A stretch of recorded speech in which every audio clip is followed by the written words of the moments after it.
मंडी जिला के रिवालसर क्षेत्र की 20 वर्षीय कविता लव जिहाद का शिकार हुई है। कविता को जम्मू कश्मीर के जिला पुंछ के रहने वाले अयाज ने लव जिहाद का शिकार बनाया है। जम्मू से अपनी जान बचाकर आई कविता आज परिवार सहित एसपी मंडी से मिली और आपबीती सुनाने के साथ ठोस कार्रवाई की मांग उठाई।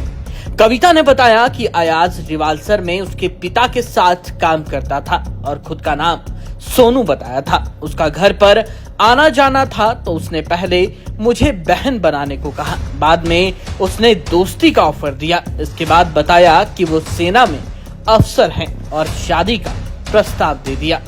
कविता भी उसके बहकावे में आ गई और उससे शादी करके जम्मू चली गई।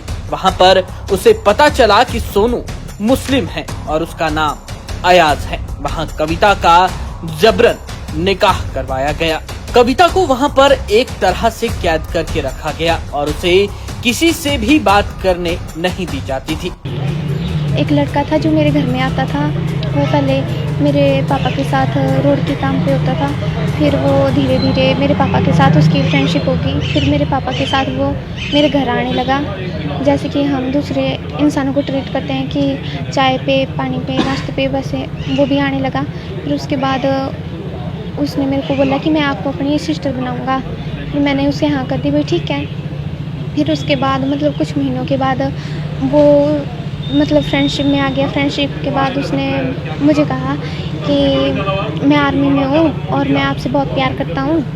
फिर मैंने कहा ये आर्मी में है, सब कुछ ठीक है। मैंने उसको हाँ कर दी। फिर उसने कहा कि मैं जल्द से जल्द तुम्हारे साथ शादी करना चाहता हूँ। फिर मैंने सोचा कि ये आर्मी में, आर्मी वाले झूठ नहीं बोलते, तो मैंने हाँ कर दी कि ठीक है, मैं तुम्हारे साथ शादी करना चाहती हूँ, मैं भी। फिर वो मेरे को अपने घर लेके आया। तो फिर वहाँ पे जब मैं गई तो पहले तो उसने मेरे को अपना नाम सोनू बताया था। जब वहाँ का मैंने नेचर देखा, बिहेवियर देखा लोगों का, तो वो सब मुस्लिम थे। और जैसे मैं उधर पहुँची तो वहाँ के सारे आस पड़ोस के जो भी गांव वाले थे, मौलवी थे, वो सब मेरे पास पहुँच गए। फिर वो मेरे को बोलने लगे कि तेरे को इधर इसके साथ निकाह करना पड़ेगा, अगर तू नहीं करेगी तो तेरे को हम तेजाब डाल के जला देंगे या फिर तेरे साथ मार पिटाई करेंगे। फिर मैं बहुत डर गई। फिर मेरे को डरा धमका के उन्होंने मेरे साथ निकाह कर लिया। कविता ने ये समझदारी दिखाई कि 2 महीनों तक चुप रहकर अयाज का विश्वास जीता। इसके बाद अयाज ने उसे फोन देना शुरू किया। उसके बाद कविता ने अपने परिजनों को फोन करके आपबीती सुनाई और उन्हें वहां पर बुलाया। परिवार वाले कविता को वहां पुलिस की मदद से छुड़ाने में कामयाब हुए और वापस अपने घर ले आए। कविता की माता विमला देवी ने बताया कि अयाज अब उनके घर आकर पूरे परिवार के साथ मारपीट कर उन्हें धमकियां दे रहा है। उन्होंने एसपी मंडी से गुहार लगाई है कि इन्हें सुरक्षा मुहैया करवाई जाए और आरोपी को जल्द से जल्द गिरफ्तार किया जाए। एसपी जान से मारने की धमकियां हमारे को दे रहे हैं, दे नहीं रहे। करी मेरे बेटे के साथ वारदात उन्होंने करी है, जो मैंने अपने आंखों से देखा है, महसूस किया है। मैंने मौत देखी है अपने बच्चों की। मैंने बहुत मुश्किल से पाला है। 3 साल से किडनी का मरीज है, हमने शिमला से इलाज किया है इसका, और वो हमारे बच्चों को सड़क पे मार रहा है। हम बार बार सबके पास जा रहे हैं, जैसे पुलिस यहाँ बोल रही है, वहाँ बोल रही है, सबके पास जा रहे हैं, पर वो गिरफ्तार क्यों नहीं जा रहा है, उसको क्यों नहीं लाया जा रहा है।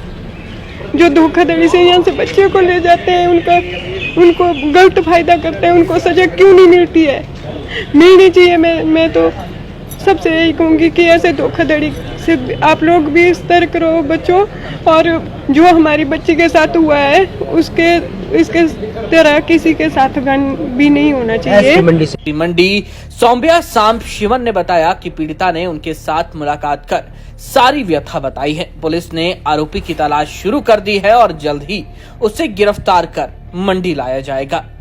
मंडी से विप्लव सकलानी की रिपोर्ट। लड़की का परिवार अभी हमारे पास आया था और साथ में कुछ समाज के प्रबुद्ध लोग भी मिले, जिससे ये पता लगा है कि इसका निकाह जम्मू में करवा दिया गया है, जबकि निकाहनामे की कॉपी मेरे पास अभी तक नहीं पहुंची है। लेकिन लड़की के बयान पर ये समझ आता है कि उनका निकाह हो चुका है और उसके बाद वो किसी तरह यहाँ वापस आई है और उसको थोड़ा खतरा महसूस हो रहा है और साथ में उसके परिवार को भी खतरा महसूस हो रहा है। वो अभी हमसे मिले हैं और हमने इस पर कार्रवाई शुरू कर दी और हम जल्द से जल्द उसे ढूंढने का प्रयास कर रहे हैं।